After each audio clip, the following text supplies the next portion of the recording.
자꾸 무언가를 지속하지 못하시는 분들은 이 방법을 추천드립니다.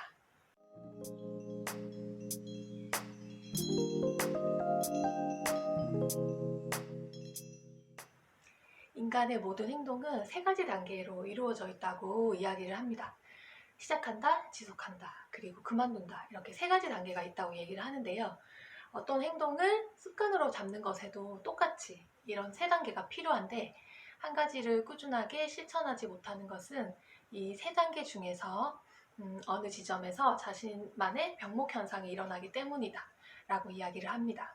우리는 새해가 되면 목표를 잡잖아요. 올해는 무슨 습관을 만들어야겠다 라고 이야기하기도 하고, 예를 들면 다이어트를 해야겠다, 독서를 지속적으로 해야겠다 라든지 담배를 끊어야 되겠다라는 등 새로운 목표를 잡는데요. 그것을 지속하기가 어렵잖아요.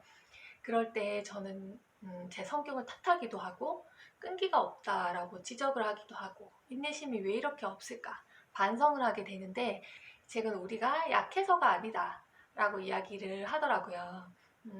우리의 성향과 성격의 문제가 아니라 이런 것들과는 관계가 없이 습관화하는 기술을 모르고 있기 때문이다 라는 이야기를 합니다. 그래서 습관화하는 기술 중에서 제가 세 가지 가지고 와봤어요. 그 세 가지에 대해서 한번 이야기를 해보겠습니다. 습관화하는 기술 하나, 첫 번째는요, 지속해야 하는 이유를 끊임없이 나열한다. 어떤 일을 하기 싫을 때 그 일을 지속해야 하는 이유가 있다면 사실 어쩔 수 없이 하게 되는 경우가 많잖아요.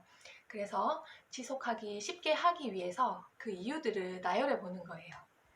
이유가 많을수록 지속할 수 있는 힘이 강력해진다고 합니다. 예를 들어서 독서 습관을 가지고 싶은데 책이 정말 읽어지지 않는다, 책 읽기가 너무 힘들다 라고 생각이 든다면 왜 책을 읽어야 되는지, 그리고 왜 독서를 시작하고 싶었는지, 책을 읽으면 무엇이 좋은지, 나에게 도움이 되는지, 이런 이유들을 전부 적어보는 거죠.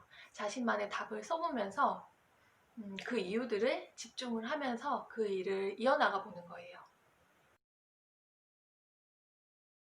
습관화하는 기술 둘, 서로 받쳐주는 친구를 만들어라. 멀리 가려면 함께 가라, 그런 말이 있죠.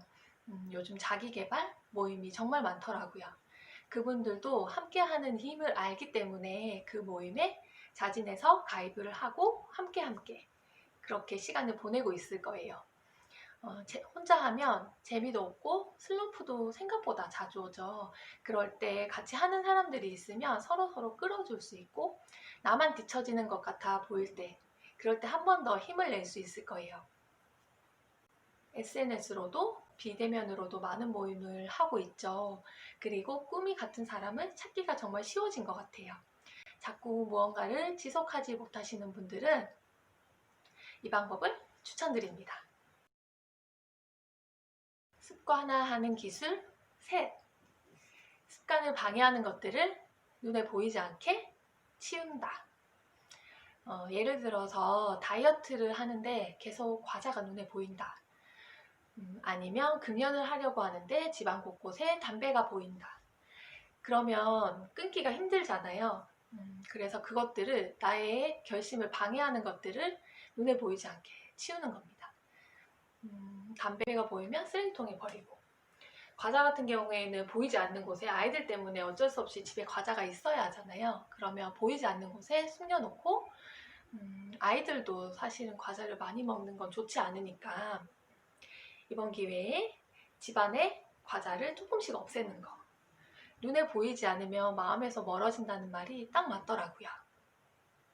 그만두는 습관을 가지려면 그 대상을 눈에 보이지 않게 만들어라. 그게 세 번째 기술이었습니다.